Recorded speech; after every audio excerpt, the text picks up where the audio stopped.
All right, welcome to this episode of the HyperFast Agent Show. We've got a great guest today, nearly 2 decades of experience in the real estate industry. We're going to get into some really great topics. 2008 housing market versus right now, team versus not team, some really good stuff. Welcome to the show, Robert Bradshaw.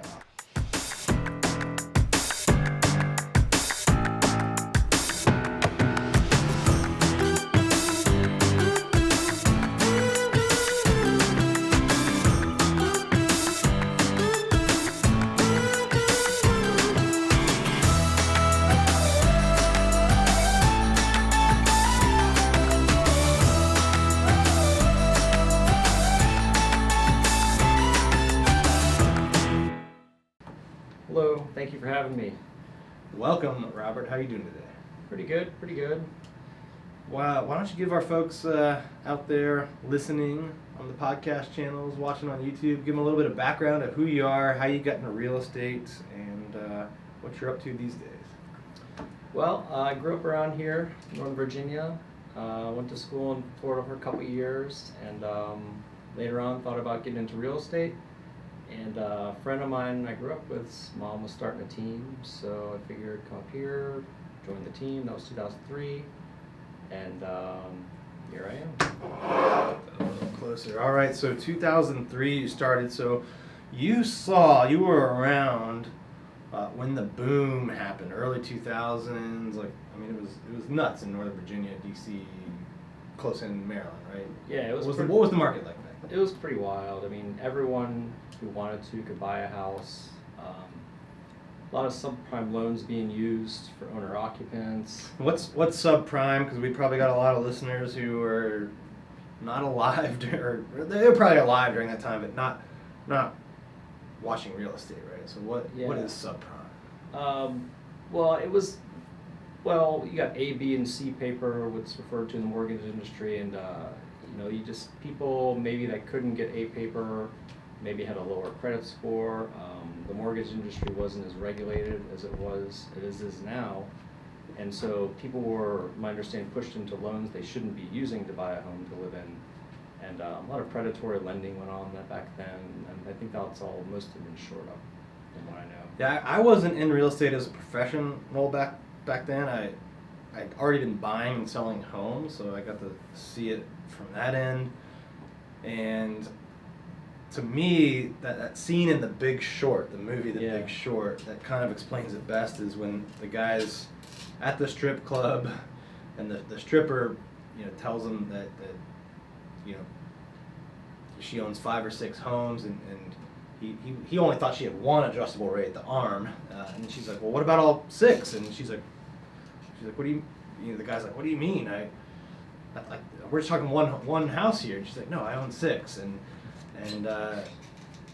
that's kind of how it was back then. Anyone could just state an income, state assets. There wasn't much verification.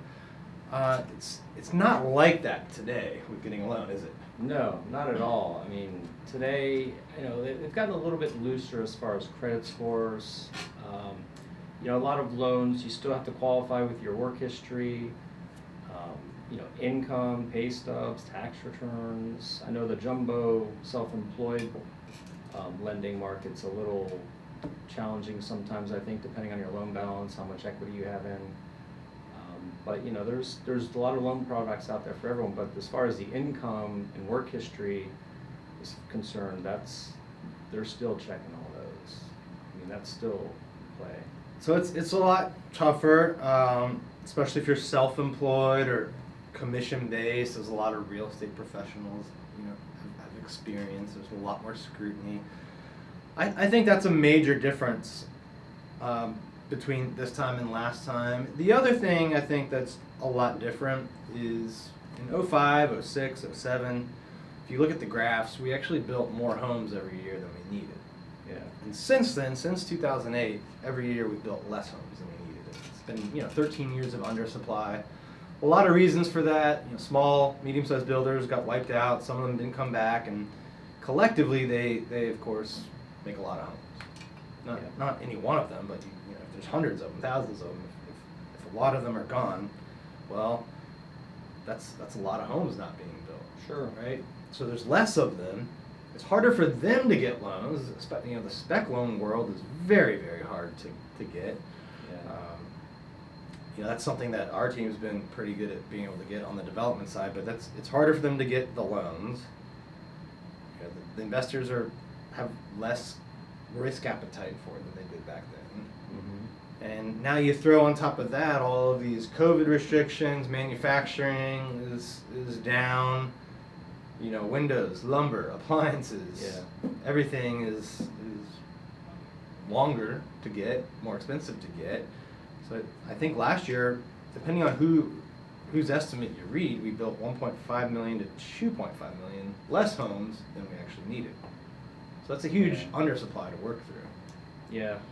I think, with COVID, a lot of things got put on the back burner, and now there was a segment of the market, buyers and sellers, that held back, and everything's kind of jumping back in at the same time. So I think that's why you're seeing a lot of supply strain constraints. Factory workers, behind. I heard some refrigerator makers can't even get metal to make refrigerators. Appliances are 4 to 5 months out. Clients asking me, should I build a home now? I'm like, well, lumber's up 300%, if not going higher, so take that into account. Delays, so your 8-month project might be a year and a half, 14 months. So it's a challenging, interesting, to say the least, market. Never seen anything like this before. Not even 2005 was like this. Yeah, well, where do you think it goes from here? Do you think builders are going to be able to ramp up? Are we going to get more lumber, or is this just kind of, who knows? Probably not the best person to ask on the lumber, but my research reaching out to builders, out loud in particular, there's developments they haven't released yet where they have waiting lists up to 4,500 people in some cases, which I had trouble believing. Had to confirm on that it wasn't a typo. 40 like 4500, Yeah. so 4,500 people That was waiting. a development out in How big is the community? Like 200 homes? was the question.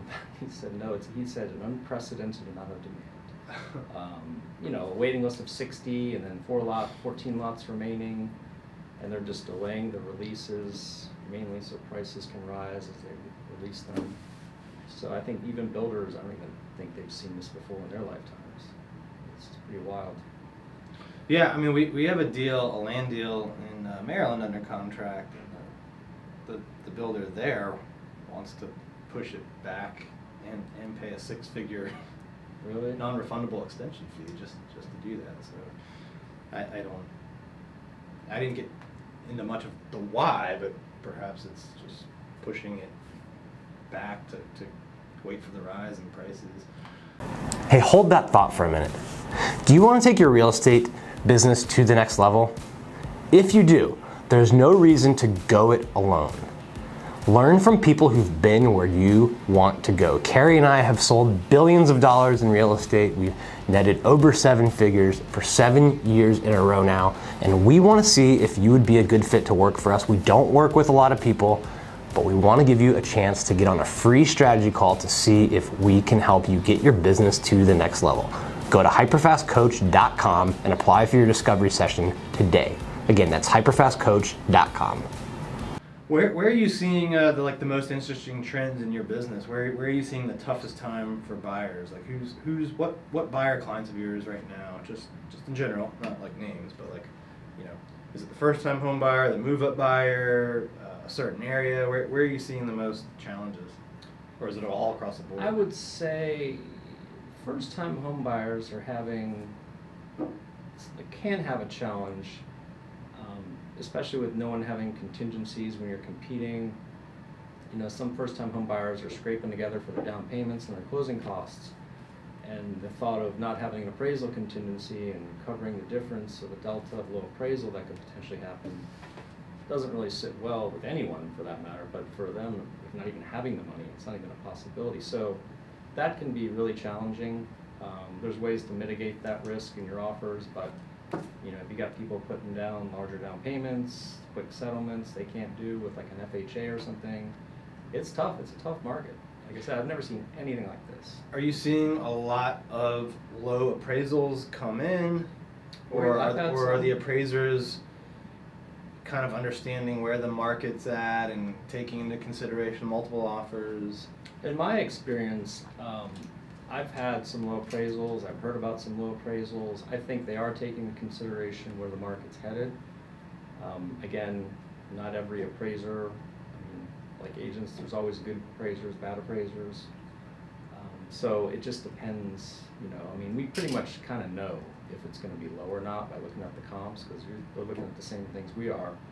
And that way you can mitigate your risk with your client. It looks like it could be low this amount. But yeah, I've never seen a price increase this quickly before. So that's always a thought when you're writing an offer, competing, going way over. Are you seeing it suburbs, city, single families, townhouses, condos? Like, are they all the same, or is Across one the board. different? The only market I've noticed, and I could be wrong, maybe it's a few buildings I noticed, but is the high-rise one-bedrooms seem to be lagging a bit. Right. Even in buildings you couldn't keep a unit on for 2 hours, like 4 or 5 months ago. Now the one-bedroom market was saturated. So these are like large buildings, 100, 200 Yeah. unit. Yeah, I think with work from home, school at home, play at home, like people Yep.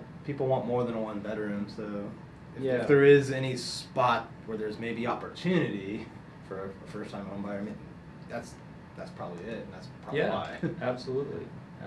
And the rental market I've never seen slower before. Really? But interestingly has started to get an uptick from what I can tell, renting out a place recently. So So there's more units available to rent. a lot more. Why do you think that is? People buying, you know. That coupled with COVID, maybe employers not bringing in people like they used to over the past year, that I would anticipate should change soon. We'll see, but mainly those two reasons. I mean, the rates are so good. I mean, there's so much work moving in town from the tech industry, the West Coast people. So, What are you doing to help your buyers? I'm sure it's frustrating for them. I'm sure it's a challenge for them. What specifically do you do up front, that first meeting, to set expectations, to get them familiar with the market, to get them familiar with the contract? What are you doing in that? Hey, hold that thought for a minute. Do you have a client that needs to buy or sell a home in the DMV area? Then why not trust the highest selling team in the DMV, the Keri Shull Team? We've helped thousands of buyers and sellers and would love to help your clients. And we guarantee we will save them time, money, and stress throughout the process. And they will be so grateful that you referred them to us. Go to kerishull.com to learn more. Again, that's kerishull.com to learn more about sending us your clients that need to buy or sell a home in the DMV area. That's kerishull.com. well, we do a needs analysis. We go over how our team works, you know, and all the advantages, things we do differently, how much training we do on a weekly basis to get our clients ahead of the competition. So one thing I noticed here is the training it's couldn't be any better, and it's always going on. So you're always sharpening the axe, if you will. But you know, tailoring, explaining the process for a first-time home buyer, but you know, all the extra things we do, like a priority access program, to some inventory we have, and then also the extra things we do as far as finding off markets. You know, go without just waiting for the next home to come on. We go search for them to find something. Maybe we can set up a transaction for a seller using, you know, our artificial intelligence and big data analytics we have here. You know, just to target homes that could work for them without having them go on the market. How long is it taking most buyers when they have that initial meeting to actually find a place and get it under contract? Oh, it's all different. I mean, Yeah. we've got people a year out. There's some people ready to go right at the moment. I'd say that's across. It's always different. You know, most people hit us within 3 to 6 months, if not sooner. So you've just to recap, I don't think we mentioned before, you've been on our team here, the Keri Shull Team, for how long now? Like about a little over a year? Year and 2 months, or 3 months. And what was that transition like, and how has it been different, for better or for worse, than previous real estate experience? The training was, I probably learned more in training as far as lead conversion and all the way we do things in like a month than I had in 16 years.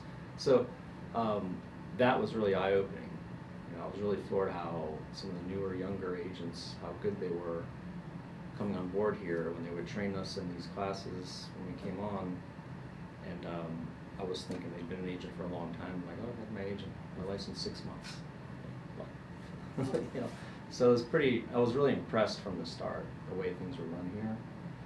So, and I was at a nice, good-sized team. Like I said, someone I grew up with, some other started the team. I was happy there for a long, long time, but it's time for a change. I left on good terms there. I still talk to them every once in a while. But it was just kind of like a newer, the way things are done here is just like kind of like the broker of the future. Things are just done a little differently in a better way here. All right, well, before we wrap up today, I always end with a hyper-fast round, if you're ready for some quick questions and answers. All right, what's your biggest piece of advice to a new real estate agent? Work all your sphere of influence as best you can, and learn as much as you can on lead conversion. All right, what about an experienced agent? Just keep up with the technology, don't get set in your old ways. What's been the biggest challenge you've had in business, and how did you overcome it, or what did you learn from it? Staying organized and focused. A lot of tools in the toolbox here we have to utilize to help our clients that much more. And just time has been a challenge. Wife and 2 kids, all that goes on with that. With this job, just full force ahead. It's a challenge, juggling all of that. All right, when you're not selling homes, what would we find you doing? Barbecuing in the backyard, hanging out with my kids and wife. Maybe mixing some music together late at night, listening to my car. All right, last question. Where do you see yourself 10 years from now? Hopefully retired. I doubt it. In Florida, maybe. I don't know. We'll see. I'll still be working.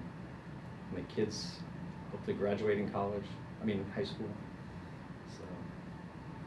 All right. Well, thank you for your time here on the HyperFast show today. If people want to reach out to you about buying or selling a home, or just connect with you on social media, what are some of the ways they can do that? Email me, Robert Bradshaw at kerishull.com. All right. Well, thanks for being on the show, Robert. For everyone out there listening, watching, thank you for tuning in. Give us some feedback, the good, the bad, the ugly. Hit that thumbs up. Share it with someone that you think could benefit. We'll see you next time.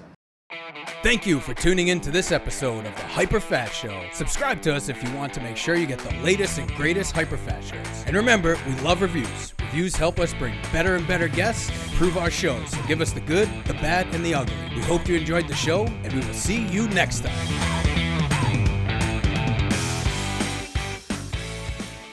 Hey guys, thanks for sticking around to the end. I hope you enjoyed that video, and if you want to see more, click right here. And if you want 100 real estate tips from my best-selling book, click right here to download them instantly. And if you're new to this channel, click below to subscribe and turn on post notifications so you don't miss out. And leave some comments about what you think on the videos.